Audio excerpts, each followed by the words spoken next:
Welcome और welcome back to my channel. मैं हूँ माया विशन और आज हैं हम 13th day of the magic practice में, which is make all your wishes come true. So excited. आज है 13th day of magic practice and जैसे मैंने पहले वाले वीडियो में भी कहा था, 12th डे के प्रैक्टिस के एंड में मैंने कहा था कि 13th day of magic practice जो है वो आपके मैनिफेस्टेशन से रिलेटेड होगा, आपके ड्रीम्स, अपने डिज़ायर से रिलेटेड होगा। तो आपके जितने भी ड्रीम्स हैं, आपके जितने भी विशेस हैं, वो सारे आप लिस्ट डाउन करके रख दो ताकि आप ये प्रैक्टिस करने में आपके लिए ईजी हो जाए, है ना। आई रियली होप कि आप लोग अपने जो प्रैक्टिसेस है वो डे 1 से कंसिस्टेंटली करते आ रहे हैं, ना कि आप बीच से कोई भी प्रैक्टिस उठा के कर रहे हो, because it is not going to work like that. तो अगर आप मेरी इस वीडियो को पहली बार देख रहे हो तो मैंने अपनी एक प्लेलिस्ट बना के रखी हुई है, आप उस प्लेलिस्ट में जा सकते हो। उसमें डे 1 से लेके अब तक के वीडियोस है, तो आप उसके अकॉर्डिंग अपना प्रैक्टिस कर सकते हो, ठीक है। कोई चीटिंग नहीं चलेगी, आपको डे 1 से कंसिस्टेंटली ये प्रैक्टिस करनी होगी if you want miraculous changes in your life. So आज है हमारी 13th डे की प्रैक्टिस और बहुत इंटरेस्टिंग है। आज फाइनली आप, अभी तक आपने अपने पास जो कुछ भी है उस चीज़ के लिए आपने ग्रैटिट्यूड बोला है, अब आप उस चीज़ों के लिए थैंक यू बोलोगे जो आप चाहते हो अपने लाइफ में। कंफ्यूज्ड। नॉर्मन विंसेंट पेयल ने कहा है, imagination is the true magic carpet. अभी तक आप अपनी लाइफ में जो कुछ भी है उस चीज़ के लिए आप ग्रैटिट्यूड फील कर रहे थे ताकि वो चीज़ आपकी लाइफ में और बढ़ती जाए। अब तक आपके अंदर ये एक फाउंडेशन डेफिनेटली बिल्ट हुआ होगा ग्रैटिट्यूड का। सो आज से हम ये ग्रैटिट्यूड का पावर यूज़ करेंगे हमारे लाइफ की उस विशेस, उस डिज़ायर को फुलफ़िल करने के लिए। ग्रैटिट्यूड एक बहुत ही पावरफुल चीज़ है जो आपकी लाइफ में हर एक चीज़ को अट्रैक्ट कर सकते हैं, वो भी जो अभी आपके लाइफ में नहीं है। दैट इज़ आपकी जो विशेस है, जो डिज़ायर है, जो आप चाहते हो कि आपके लाइफ में हो, वो भी आपके लाइफ में आप अट्रैक्ट कर सकते हैं सिर्फ ग्रैटिट्यूड के हेल्प से। कैसे? उस चीज़ों के लिए अभी से थैंक्स बोलना स्टार्ट करें एज इफ़ कि वो आपके पास ऑलरेडी है। आपको ये नहीं देखना है कि यार ये कैसे हो सकता है, मुझे किस तरह के एक्शंस लेने होंगे या फिर ये चीज़ कैसे मेरी लाइफ में आएगी, ये आपको नहीं देखना है। आपको सिर्फ इतना सोचना है कि जो भी मुझे चाहिए वो मेरी लाइफ में ऑलरेडी है। अगर समझो आपकी विश है कि आप एक पर्टिकुलर कंपनी में जॉब करो, आपकी डिज़ायर्ड जॉब है, ठीक है। अगर आपको वो डिज़ायर्ड जॉब मिल गई तो फिर आप कैसा फ़ील करोगे, कैसी फीलिंग होगी आपके अंदर। तो उस फीलिंग को आपको अभी से फील करनी है और उसके लिए, उस जॉब के लिए आपको अभी से यूनिवर्स को थैंक यू बोलना है और उनसे लिए ग्रैटिट्यूड फील करना है। क्या हो गया? मुश्किल है? क्यों मुश्किल है? मैं आपको बताती हूँ एग्जांपल। अगर समझो आपकी लाइफ में कुछ नेगेटिव चल रहा है, कुछ नेगेटिव सिचुएशन है, जैसे कि चलो रिलेशनशिप का एग्जांपल ले लेती हूँ, ठीक है। अगर कोई रिलेशनशिप में है एंड सडनली उनके रिलेशनशिप में कोई थर्ड पार्टी आ गई। अब ये थर्ड पार्टी जब आई थी तभी वो एक फ्रेंड के तरीके से आई थी, ठीक है। फॉर इंस्टेंस समझो एक बॉयफ्रेंड गर्लफ्रेंड है, बॉयफ्रेंड की लाइफ में एक फ्रेंड है, मतलब जो कि एक लड़की है, और ये जो गर्लफ्रेंड है वो थोड़ी सी इनसिक्योर हो जाती है जब वो देखती है कि उसकी बॉयफ्रेंड उस लड़की से कुछ ज़्यादा ही टाइम स्पेंड कर रहा है, कुछ ज़्यादा ही बातें कर रहा है। तो ये लड़की जो है, जो गर्लफ्रेंड है उसकी, वो थोड़ी सी इनसिक्योर हो जाती है। उसके दिमाग में डाउट्स आने लगते हैं कि कहीं इन दोनों का कुछ चल नहीं रहा, कहीं ये मेरे को टाइम क्यों नहीं दे रहा है, ये ज़्यादा टाइम उसके साथ क्यों स्पेंड कर रहा है, क्या ये मुझे चीट करने वाला है, या फिर क्या इन दोनों के बीच में कुछ चल रहा है।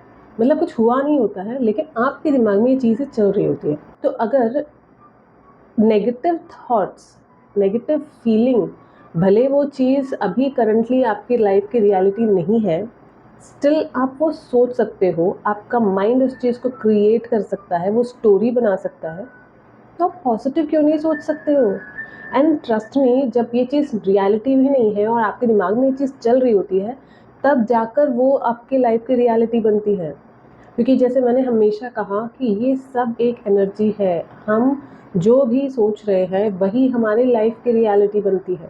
तो हमें किसी और को, उस थर्ड पर्सन को या फिर उस थर्ड पार्टी को नहीं ब्लेम करना है कि यार वो मेरी लाइफ में आई, वो मेरे बॉयफ्रेंड की लाइफ में आई, इसकी वजह से मेरा और मेरे बॉयफ्रेंड का ब्रेकअप हुआ, या फिर हम दोनों का रिलेशनशिप तो इतना अच्छा चल रहा था, जस्ट बिकॉज वो लड़की आई उसकी वजह से हमारी जो है रिलेशनशिप वो टूट गई। नहीं, अगर वो लड़की आई तो उसके लिए आपने गलत थॉट क्यों रखे? जब हम नेगेटिव थॉट सोचने के लिए इतना कंफ्यूज नहीं होते, लेकिन जो पॉजिटिव थॉट सोचने के लिए इतना कंफ्यूजन और डाउट क्यों? हम कॉन्फिडेंट होकर वो थॉट्स को क्रिएट करते हैं, तो हम पॉजिटिव थॉट्स जो विशेस हम चाहते हैं कि हमारी लाइफ में हो, वो चीज़ सोचने के लिए हमें इतना कंफ्यूजन और इतने सारे डाउट्स क्यों आ रहे हैं हमारे दिमाग में? क्योंकि हमें आदत हो चुकी है नेगेटिविटी को क्रिएट करने में, नेगेटिव चीज़ें हमारे लाइफ में क्रिएट करने में, नेगेटिव थॉट्स क्रिएट करने में। तो हमें अभी ये जो फ़िलहाल चल रहा है ना, ये नेगेटिविटी क्रिएट करना, उसे हमें स्टॉप करना है, वहाँ फुल स्टॉप डालना है, और अब उसकी जगह हम पॉजिटिव चीज़ क्रिएट करेंगे। हम अपने लाइफ की ड्रीम्स, हमारे विशेस, हमारे डिज़ायर्स, इन सब को हम फुलफ़िल करेंगे और वैसे टाइप के ही थॉट्स क्रिएट करेंगे ताकि वो हमारी रियलिटी बने। तो जब आप अपने विशेस के लिए ऑलरेडी थैंकफुल रहते हो, ऑलरेडी ग्रेटफुल रहते हो, तो आपके लिए यूनिवर्स वो सारे रास्ते दिखा देता है जो आपके विश को फुलफ़िल करने के लिए ज़रूरी होता है। आप हमेशा ये आपको ये सोचने की भी ज़रूरत नहीं पड़ती कि यार ये जो चीज़ है, ये जो विश है, ये फुलफ़िल मैं कर कैसे सकता हूँ, क्योंकि उसके लिए जो भी चीज़ रिक्वायर्ड है वो कुछ मेरे पास नहीं है। तो आपको डाउट आता है ना कि यार फिर मैं कैसे ग्रेटफुल फ़ील करूँ इसके लिए। आपको उसके बारे में सोचने की ज़रूरत ही नहीं है। जिस तरह से नेगेटिविटी क्रिएट कर लेते हो ना आप, और यूनिवर्स उसके लिए रास्ता क्रिएट कर लेते हैं, वैसे ही जब आप पॉजिटिव सोचते हो, अपने विशेस को फुलफ़िल करने के लिए जब वो चीज़ आप जब सोचते हो, तब यूनिवर्स उसके लिए भी आपके पास रास्ते देते हैं, रास्ते और लोग आपके पास यूनिवर्स खुद लेकर आता है।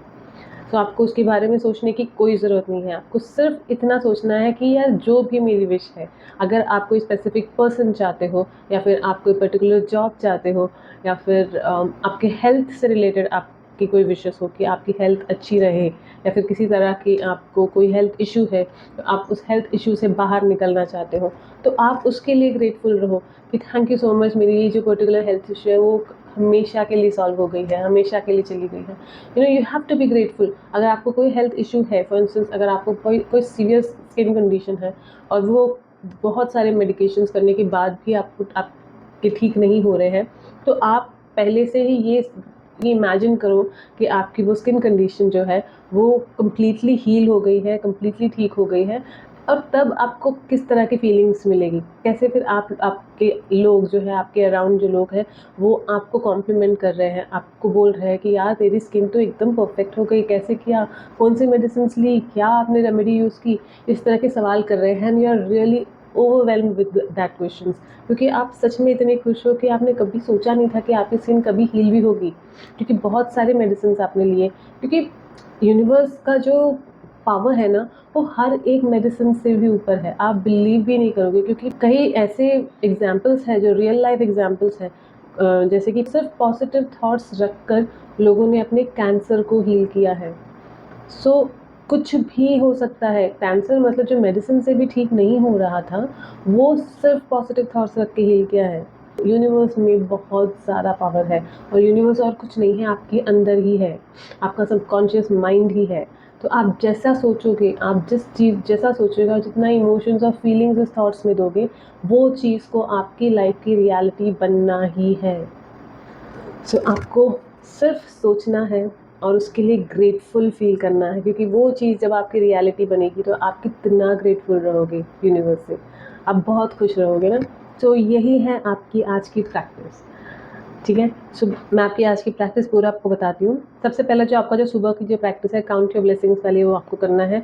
आपको 10 ब्लेसिंग्स लिखने हैं, हर एक ब्लेसिंग्स के आगे thank you thank you thank you universe mention करना है, और 10 ब्लेसिंग्स लिखने के बाद आपको उसे पूरा रीड करके ग्रैटिट्यूड और ग्रेटफुलनेस फील करना है, ठीक है। ये स्टेप होने के बाद आपको एक जर्नल और एक पेन लेना है, वही जर्नल जिसमें आप अपने काउंट योर ब्लेसिंग्स लिखते हो, आपको कोई दूसरा जर्नल लिखने की ज़रूरत नहीं है।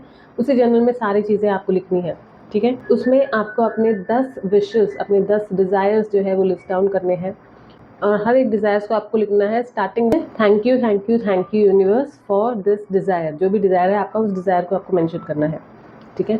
अब उसके बाद आपको एक जगह पे बैठना है और आपको लिटरली इमेजिन करना है एज इफ़ कि वो चीज़ आपको मिल चुकी है, और आपको ये कुछ सवालों के जवाब देने हैं अपने आप से। फर्स्ट सवाल है कि what emotions did you feel when you received your desire. जब आपको वो डिज़ायर आपकी अचीव हो गई है, जब आपकी लाइफ में वो डिज़ायर फुलफिल हो चुकी है, तो आपने क्या इमोशन फील किया।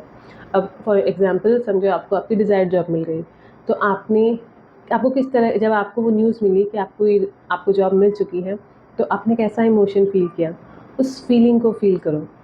ठीक है। Who was the first person you told when you received your desire and how did you tell them? जब आपको ये जॉब मिल गई, आपकी जो डिज़ायर जॉब है, जो भी आपका डिज़ायर है वो आपको मिल गई, तो सबसे पहला वो इंसान कौन था जिनसे आप ये चीज़ शेयर कर रहे हो, और आपने किस तरह से आपने उस बात को बताया उस इंसान को। ठीक है, ये सब आपको इमेजिन करना है। और तीसरा सवाल है, what is the first great thing you did when you received your desire, include as much detail as you can in your mind. So जब आपको अपनी डिज़ायर जॉब मिली, तो सबसे पहली चीज़ आपने क्या की, उससे रिलेटेड सारी डिटेल्स आपको इमेजिन करनी है। ओके, सो आई होप मैं क्लियर हूँ। Finally read the sentence listing your desire and really emphasize the magic words thank you so that you feel them as much as you can. Finally आपको सारे जो sentences, आपकी जो desires जो आपने mention किए हैं, thank you thank you thank you start करके उसे आपको फिर से रीड करना है, और आपको उससे फ़ील करना है कि एज़ इफ वो आपको मिल चुकी है, और वो खुशी आपको फ़ील करनी है। ठीक है। अगर आप चाहो तो एक विजन बोर्ड भी बना सकते हो, जिसमें आप अपने सारे डिज़ायर्स को फ़ोटोज़ के, पिक्चर्स के फॉर्म में आप पेस्ट करके रख सकते हो, और उसके ऊपर आप thank you universe bold letter में आप मेंशन करो। और वो एक ऐसे जगह पे रखो जहाँ पे हमेशा आपकी नज़र पड़े, कि आप बार बार देखो अपने विजन बोर्ड को, और जितनी बार भी आप देखो आपको यूनिवर्स से ग्रेटफुल फील करना है। ये अगर आप करना चाहो तो कर सकते हो, नॉट नेसेसरी करना है। विजन बोर्ड भी बहुत अच्छे से वर्क करता है, मेरे लिए भी बहुत अच्छे से वर्क किया है।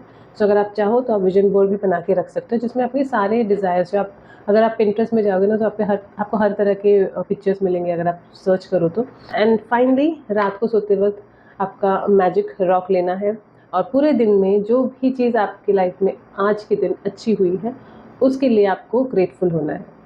ओके, सो ये है आज की प्रैक्टिस। आई होप मैंने बहुत अच्छे से आपको एक्सप्लेन किया हो। तो मिलते हैं अभी हम अपने 14th day of magic practice में। तब तक stay blessed and keep manifesting. Bye bye.